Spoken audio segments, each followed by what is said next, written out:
তো হ্যালো বন্ধুরা, আশা করি তোমরা সবাই ভালো আছো। আমিও খুব ভালো আছি। আর আজকে একটা নতুন ভিডিও নিয়ে চলে এসেছি তোমাদের কাছে। আর বেশি কিছু কথা না বলে আজকে ভিডিও শুরু করা যাক। আজকে ভিডিওটি থাম্বনেল দেখে তোমরা নিশ্চয়ই বুঝে গেছো, তাও বেশি কিছু না বলে শুরু করছি। আজকে তোমাদেরকে দেখাবো কথা বলা শালিক।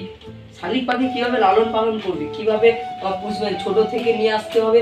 এবং এইরকম পাখি পালতে হলে চ্যানেলটি সাবস্ক্রাইব করে এইরকম শালিক পাখি যদি কারোর লাগে প্লিজ কমেন্ট করে জানাতে পারো। আর যদি কেউ বলো কারো যদি শালিক পাখি আছে, হয়তো কোনো রোগে আক্রান্ত, তাহলে আমাকে মেসেজ করতে পারো। অনেকটা যদি জেনে থাকি আমি নিশ্চয়ই তোমাদেরকে বলবো। আর তাই মিঠুর কাছ থেকে দু একটা কথা শুনে নাও।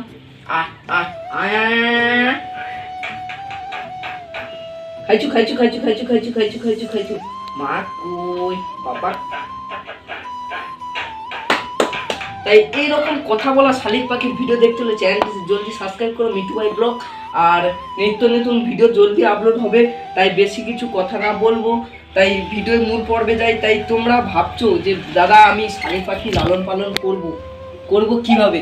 তাই এইরকম শালিক পাখি পালতে হলে তাই ছোট থেকে নিয়ে আসতে হবে, যাতে 1-2 দিনের বাচ্চা, তাহলে ভালোভাবে পোষ মানবে এবং সেই সময় ভালো তোমাকে প্রোটেকশান মানে যত্ন সহকারে লালন পালন করতে হবে। করলে তবে পাখি কথা বলবে।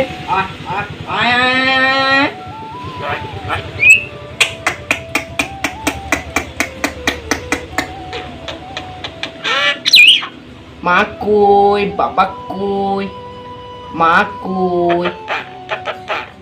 তাই এইরকম শালিক পাখি কথা কওয়া দেখতে হলে চ্যানেলটি সাবস্ক্রাইব করো। নিত্য নতুন ভিডিও আসবে, আরও নিত্য নতুন কথা বলবে মিঠু।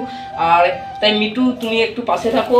তোমরা অনেক দিন থেকে ভিডিও আপলোড করা হয়নি, তাই আজকে একটা নতুন ভিডিও আপলোড করলি। তাই এখন করার মতো বাই। আবার নিত্য নতুন ভিডিও আসার জন্য চ্যানেলটি সাবস্ক্রাইব করে রাখো। তাই ততক্ষণের জন্য সবাই ভালো থাকবেন, সুস্থ থাকবেন, শরীর যত্ন রাখবেন।